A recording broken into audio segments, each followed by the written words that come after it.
โดยสบายดีสบายดีสบายดีสาวโสดรุ่นใหญ่เนาะ โดย โดยเมื่อนี้ก็ได้มีโอกาสเข้ามาหาทางเพิ่นเป็นครั้งแรกว่าซั่นๆเนาะขออนุญาตถามเด้อชื่อแนวใด โดยแม่ขันโอ้ชื่อแม่ขันโดยอายุจักปีแล้วตอนนี้ โอ้53โอ้53ปีเนาะโดยแต่ว่าเพิ่นก็ยังผู้จบผู้งามได้โดนถือว่าเป็นสาวรุ่นใหญ่ที่ว่ารักษาตนเองในระดับหนึ่งเนาะโดยเป็นแบบสาวแบบได้ไม่ห้างหรือว่าใหม่สาวไม่ห้างโอ้มีลูกอยู่บ่แม่มีอยู่มีจักคนตอนนี้มีลูกสองคนลูกยิงหรือลูกชายยิงเบิดเพิ่นก็ยังอยู่น้ำเฮาบ่หรือว่าออกเฮือนแล้วอยู่เด้ค่ะลูกก็บ่มีผัวลูกก็โสดเลยโสดเบิด2เป็นไม่ห้างลูกก็โอ้โดยปัจจุบันนี้อาศัยอยู่กับลูกสาวเนาะแม่บ่มีผู้ชายมีหยังบ่มีผู้ชายกับหลานน้อยๆนะมีแต่หลานเด็กก็กุมตียายอยากกินข้าวอยากกินน้ำอยากกินหยังเวลาก็กุมตียายเลยลูกเอ้ยแม่หันอุกใจเลยแม่มีผู้หาเงินซอยอันหลานชายผู้เดียวกับนั่นชาวโดยหลานชายผู้เดียวกับกลมเฮงมื้อเช้านี่จักสิว่าจักรอบได้มันกินเดือนละ20 ปลายแล้วก็อยากอีกแม่ว่าแม่บ่มีเงินลูกเอ้ยว่าแม่สิหาเอาผัวก็เริ่มหาเลี้ยงว่ะแบบเพิ่นกำลังอยู่ในวัยแบบมักกินมักอย่างจังซี่บอกโดยกินเก่งเนาะกินเก่งแล้วก็กะลองเบิ่งเนาะอันนี้เป็นครั้งแรกบ่หรือว่าโดยเป็นครั้งแรกที่ว่าตัดสินใจออกมาเปิดใจแบบสู่โลกกว้างเนาะโดยได้ติดตามช่อง YouTube บ่หรือว่าหมู่ครูหรือว่าลูกเพิ่นแนะนำมาลูกเพิ่นแนะนำแม่ก็บ่ได้ติดตามหรอกหันลูกแนะนำมาก็จะลองเบิ่งหากทั้งแม่นี่เล่นโทรศัพท์เป็นบ่เป็นเล่นเฟซเล่นไลน์ได้บ่ได้อยู่ก็คือแบบสิว่าในอ่านออกเขียนได้อยู่เลยโอ้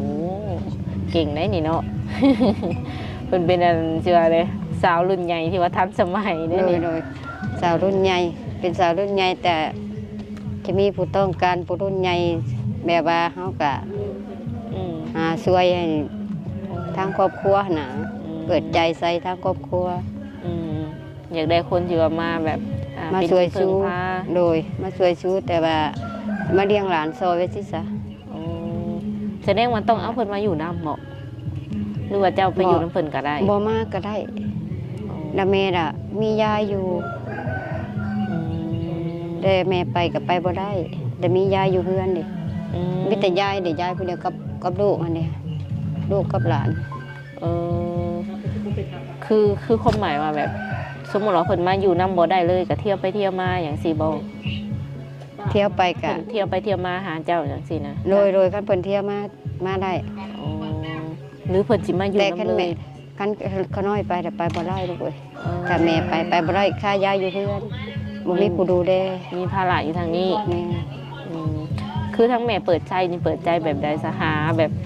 คู่ชีวิตบ่หรือว่าแบบอยากหาหมู่คู่คุยซื่อถ้ามีผู้ใดสมัครใจคู่ชีวิตแม่ก็รับได้ถ้าสมัครใจเป็นเพื่อนเป็นคู่หักคู่แพงแม่ก็รับได้คันแบบว่าบ่อยากได้เป็นคู่ชีวิตก็แม่นคันว่าอยากฮู้จักอิหยังหักแพงกันกับเพิ่นก็ยินดีต้อนรับโดยยินดีต้อนรับเสมอโดยอยู่บ้านนี่ลักๆเฮ็ดเวียกหยังซะแม่โอ้แกแม่อยู่เพื่อนนี่ได้ลูกเอ้ยแม่ไปมาเสียค่าหลานบ่ได้ค่าหลานกับยายถ้าแม่ไปได้บ่มีผู้โอยายไปทายไปหั่นดิแล้วยายก็บ่เห็นห้องหนูก็นัวแต่เราบ่ได้ยินเลย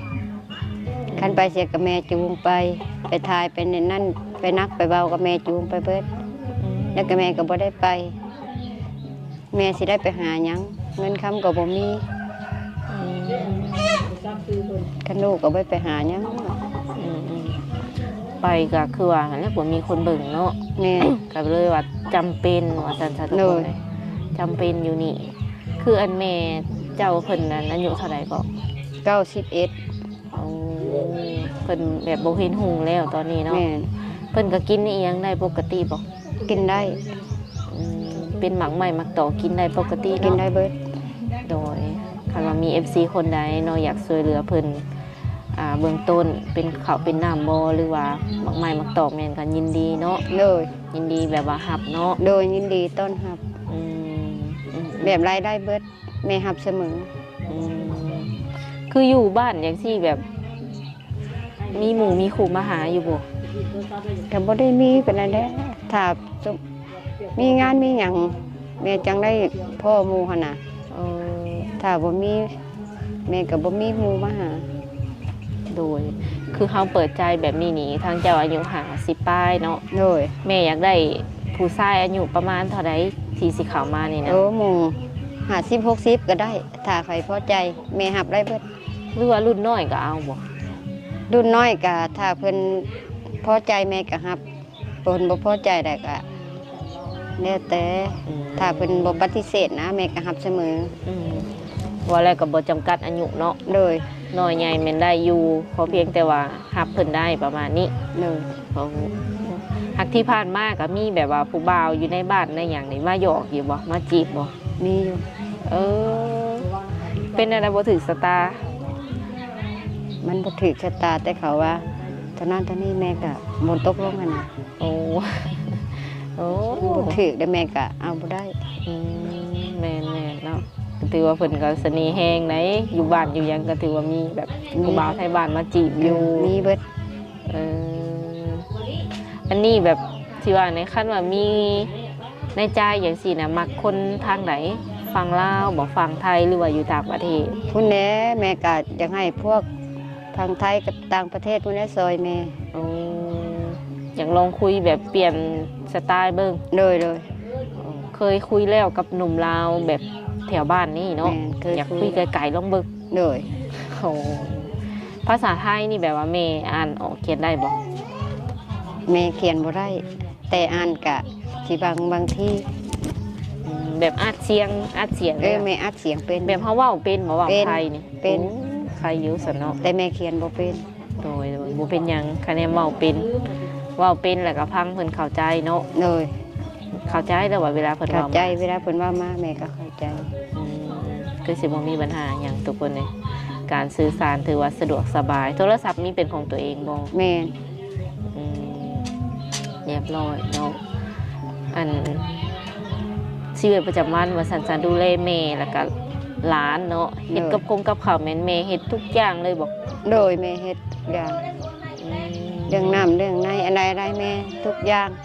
อืม แต่ละมื้อแม่โอ้ยปวดหัวเด้ อืม มันสอมันอย่างไรแม่ก็ปวดหัวเมื่อวานเมื่อชื่นเมื่อก่อนน่ะมันกลุ่มตีแม่นะไม่เป็นง่ายนะ หลาน เออ โอ้ มันแบบคนบ่เต็มนะประสาทมันขึ้นแล้วมันก็ตีแม่อุบกระปั้นมากระปั้นมันไงเนาะ อ่าตัว จนหลานว่าหลานสาวนี่ว่าย่าจนห้าม มันสิขาแม่แล้วแม่ก็เหลือใจแม่ก็ให้ อืมแต่เพิ่นบ่ค่อยฮอดร้อยปานไหนเนาะ โลบ่พอร้อย อืมอันได้จะขวบก็ ฮอดเดือน10วันที่20ก็7 ขวบ อืมก็คือว่าในแฮงผู้ชายเนาะ เฮงผู้ชายหาเบิ่งกว่าเบิ่งกระโตมันนะ อืม เนี่ย อืมกระบัดอันนั้นก็เอาบ่เพ่บ่มีคนหามคนหยังก็เจ็บเนาะ คนห้ามมันก็บ่อยู่อีก คนนี่ อืม พวกหลานมื้อนั้นน่ะพวกหลานนี่กุมไว้ผู้ยายผู้นั้นก็จับตักน้ำหดใส่แม่ก็จับอาบน้ำให้ก็บ่แพ้มัน4คนผู้ปั้มมัน อ๋อ ผู้หนึงหุกสบู่ผู้หนึงกุมแก้เสื้อผู้หนึงหดผู้หนึงจับไว้ก็ยังบ่แพ้มันลูกเอ้ยแน่นั่นในหลานก็ได้ได้แม่ก็อู้ใจเจ็ดได้เด้สิกุมลูกกุมหลานไว้ อืม 3เติม3หดมื้อ แบบเครียดกับเว้าแห้งแล้วเนาะ เครียดกับบ่แห้งแม่น้ำตาออกน้ำก็คือแห้ง อืมว่าแล้วก็บ่มีแบบที่ปรึกษาหยังเลย บ่ จังซี่นะ มีหยัง อืม คันลูกยังน้อยบัดนี้ผู้นั่นก็ได้ผู้เขายังก็กับเขาบัดไปอยู่นำนี่ซั่นน่ะคันผู้ยังก็มีแต่อีอันนี้บัดบ่มีผัวอีก อืม ผัวก็บ่มี คือเก่าเนาะ แม่คือเก่าบ่มีผู้ชายนะคันว่าผู้ชายก็มีแต่มันผู้เดียวนะ ปัดกะเป็นที่พึ่งบ่ได้ซ้ำผู้ชายผู้เดียวกะ ที่เพิ่งบ่ได้ผู้นี้เสียอารมณ์เสียเลยนะผู้นี้ก็ อืม แบบบ่เต็ม อืมเพิ่นก็แบบวิทยานี่เนาะแบบว่าสิว่าไดกะระแวงประมาณนี้นะ ย่านได้แม่ย่านได้ลูกหันเวลาแม่อยากให้ก็เขาญาติเอาออกทุกแม่อยากให้มันน่ะ เออ แม่ก็คิดอยู่แล้วก็ยาต้นชาติแหนมเบิ่งกระดานนะหน้าน้อย แม่ ๆอดได้ปะนี่น้ำลายดูหัวใจไว้ให้น้ำหลายเทื่อได้แม่ให้น้ำหลานย้อนหลานนี่ได้แม่คิดไปเบิดบ่มีนั่นแล้วก็แม่ก็ได้น้ำตาออก อืมชีวิตเพิ่นเนาะบ่ธรรมดาเนาะทุกค โด น ย เห็นเพิ่นนั่นเบิ่งคนแบบคือสิล่าเริงอยู่แต่ว่าเพิ่นก็มีความในใจหลายเนาะ โดยคักเอ้ย อืมอืมอืม นึกว่าโอ้ยยากเด้ อืมก็ได้แต่เชื่อในแต่ละมือได้แต่บอกตัวเองว่าให้สู้ให้หยังเด้อเนาะ โดยจะบอกโอ้ยอดเด้อใจเด้อสู้ๆเด้อมีมือหนึง อืม มันสิมีนะว่ามือใดมือหนึ่งสิมีผู้มาช่วยสู้แม่ว่า อืมแม่พ่อกับพาเพิ่นไปหักษาหักหยังอยู่บ่แบบหลาน โอ้ยแม่บ่มีเงิน โอ้คันไปหักษานี่เศร้าบ่คิดว่า เศร้าคนค่ะ เออเพราะว่าเพิ่นเองก็ยัง7 ขวบเนาะหักษากันน่ะสิทันจังซี่ ท่านน่ะคันมีเงินน่ะนี่แม่นบ่มีเงินก็ว่าให้เอาไปรักษาอยู่มุกอ้าวรักษาแค่ไหนมันก็บ่มีบัตรเงินแม่ก็บ่มีเสียดบัตรให้หยังแม่ก็บ่มีแม่ก็จนปัญญาลูกเอ้ย อืม บ่มีทางบ่มีทางสิแก้ เกี่ยวกับแบบว่าอหย่างโรคประสาทบอกหรือว่าแบบ ลูกประสาท อืมแบบอยากขึ้นก็ขึ้นจังซี่ เอ เนาะ อมันขึ้นมันจนสั่นยกๆได้เวลามันขึ้นนะกลุ่มตีแม่จนสั่นเส้นหัวใจมันนั่นวุ่น แบบว่าเกิดจากหยังแบบอยู่ๆเลยอยากหายเลยบ่รู้ว่ามีแนวมากระตุ้นเพิ่น มีแนว อืม เวลามีแบบคนเว้าผ่านใจมันแนวขึ้น อืมอืม คันเวลากินนี่บ่ทันใจนี่ อืม บ่ทันใจมันบ่ถูกใจมันโอ้ยเอาบ่ทันได้แม่นขึ้นเลยโลด เออเกิดจากแบบสิ่งแวดล้อมว่าซั่นซะเนาะแบบแฮงกระตุ้นของเพิ่นบ่ทันมุกทันใจนี่แม่นขึ้นแล้วตัวนี้ก็เนาะ ขึ้นแล้ว อืมคันเว้าให้เว้าหยังก็ขึ้นคือกันอีก แม่นเว้าให้มันแฮงให้ อ๋อ คันเท่าเวลามันให้เท่าโอ้ยเว้าโกยเว้าบุกละนั่นนี่แม่นดงโลด อืมอืม แม่นดงโลดใจก็เท่าให้เวลามันให้เท่าให้ตื่มแฮงขึ้น อืม มันพอสิขามันฮอดสิขาไล่ผู้ขาแม่ฮะ แม่เคยถามบ่แบบว่าค่าใช้จ่ายแบบว่าในการแบบไปหักหักษาอย่างสิน่ะหลายบ่ประมาณเท่าไหร่ แม่ เคย ก็ ถามเพิ่นอยู่บ่ แม่ก็ยังบ่ได้ถามเบิ่งแต่เพราะว่าแม่บ่มีเงินแล้วแม่บ่กล้าถาม อืม ไม่มีสิมุ่งเขาว่าไปเฮ็ดบัตรแม่เฮ็ดบัตรให้มันน่ะนะแม่ยังว่าแม่มีแล้วบัตรน่ะเขาเฮ็ดให้แต่แม่บ่ได้เสียเงินเขาเฮ็ดให้ อืมคือหักษานี่ต้องไปหักษาอยู่มุกเนาะฮู้แล้วบ่อนสิไปบ่ แม่ อืมคือเพิ่นก็ได้แบบว่าบอกมาแล้วคันหักษาก็คือหายสามารถหายได้ประมาณนี้ แม่น ก็สามารถใช้ชีวิตปกติคือคนทั่วไปได้บัดนี้เนาะ ได้ หรือว่าต้องกินยาตลอดชีวิตเลยบ่ บ่เวลาเฮารักษาท่านต้องเศร้าเพิ่นว่า อืม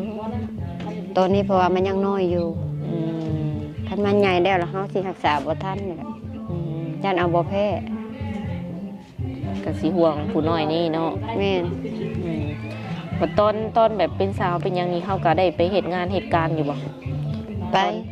อ๋อแม่เคยเฮ็ดงานหยังแหน่แล้วผ่านมา ผ่านมาก็แม่เฮ็ดงานตัดเย็บ อืม มีประสบการณ์ทางด้านตัดเย็บอหย่างอยู่ เลย อืมค่ะคือขออนุญาตถามแบบแม่โสดมาแบบบ่มีไผเลยนี่ได้จักปีแล้วนี่ เดี๋ยวนี้บ่ แม่นตั้งแต่เฮาโสดมาจังซี่นะได้จักปีแล้ว โอ้ยตั้งแต่เด็กน้อยนี่ยังน้อย โอ้ตะแบบบ่คิดอยากเอาไผเข้ามาเลยบ่ในช่วงนั้น ๆคิดอยู่กะแบบว่ามันแบบบ่พอใจนะมันบ่ถูกใจได้แม่ก็มีอยู่ผู้เข้ามาแต่มันบ่ถูกใจแถวบ้านเฮานะ อืม แต่แม่ก็บ่สนใจเลย อืมอืมลักๆนี่แม่นอยากได้คนที่ว่าเป็นประมาณใดแม่ว่านะ โอ้50-60คนแล้ว อืม 60ก็เอา อืม 60ก็หรือว่า70ขึ้นมาถ้าเพิ่นสมัครสันใดแม่รับไล่เสมอ อืมนิสัยใจคอนี่ได้ซะ นิสัยใจคอ แม่นนิสัยใจคอของผู้ชายที่ว่าแม่มักจังซี่นะ ของผู้ชายถ้าเอามาแล้ว แต่บอกให้ว่าลูกมึงลูกกูลูกข่อยลูกเจ้า แต่แม่มักแบบนี้แต่บอกให้ปฏิเสธ ว่าลูกเจ้าลูกข่อยเด้อให้ว่าลูกเสมอนะแล้วแม่ละมักแบบนั้นนะ อ๋อแล้วก็ฮักเท่ากันเนาะลูกเจ้าลูกข่อยก็คือเป็นลูกเจ้าก็คือลูกข่อยอย่างที่เนาะแม่เพิ่นต้อง ลูก การ เจ้า ป ก็ ระมา คือ ณ ลู นี้ กข่อย บ่ให้แบ่งบ่ให้แยก รับสารภาพบอกให้แบ่งแยกว่าลูกมึงเด้อลูกกูเด้อนะว่าลูกเจ้าเด้อลูกข่อยเด้อนะแล้วแม่เราบอกให้เว้าแบบนั้น หากคนที่สิเข้ามานี่เป็นพ่อห้างพ่อหมายทั้งแม่ก็รับได้บ่ หับได้ อืมมีลูกติดก็รับได้คือกันบ่ ลูกตีนแม่ก็หับได้ โดยทางแม่นี่ยังสุขภาพร่างกายยังแข็งแรงบ่ตอนนี้ แข็งแห้งแต่แบบบสมบูรณ์ยังมี อืม บนเจ็บเด็กหน่อยนะ อืม แต่เขาก็แข็งแห้งเสมออยู่ อืม แต่มีบางอย่างเขาเจ็บในสันดังนี่เด้ เจ็บสันหลัง โดยโอ้ยเพิ่นว่าเพิ่นแห้งนะเพิ่นไปแบกรถเอาว่าหลังหักโปะรถ ป้าเออ เสียงดังหักโปะจะว่า มีเสียงข้างใน แม่น ป้า แม่จนว่ามีแนวหักในรถนะ อืม นี่แม่ก็เจ็บเลยกูมือนี่แต่ยังเฮ็ดเวียกหนักก็บ่ได้ทำตอนนั้นตอนนั้นหันแม่โอ้ยถุงข้าวนี่แม่จมได้สบายอืม โอ้โห ตอนนี้หันพอแน่แล้วเพอว่าระวังตัวเอง อืม มันมีอาการเจ็บทั้งหลังนี่นะจ๊ะ มันยังเครื่องๆอยู่อะ แม่ ใช่ มัน ไหม ยังเครื่องอยู่ โดยอ่ะโอเคเนาะทุกคนนั่นแหละก็สู้ๆเนาะแม่เนาะ โดย ขอให้แบบว่าพ่อหักแท้ไว้ๆเนาะพ่อคนที่ว่าเพิ่นหับในโตะแม่ได้เนาะ โดย แล้วก็แม่หับเพิ่นได้ประมาณนี้ โดย แล้วก็สุดท้ายนี่ก็สิได้ขออนุญาตเอาเงินไว้ให้เพิ่นเติมบัตรเติมเบอร์เนาะอ่า โดย คุยกับ ขอบใจ ผู้บ่าวเนาะ โดยขอบใจหลายๆเด้อ โดย FC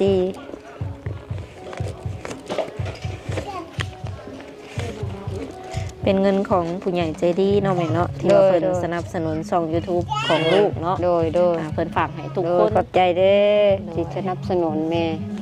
ที่ได้เติมบัตรเติมเบอร์ขอบใจหลายๆอยู่ดีมีแฮงทุกผู้ทุกคน โดยสาธุ ประสบความสำเร็จให้พ่อไว้ สาธุ โดย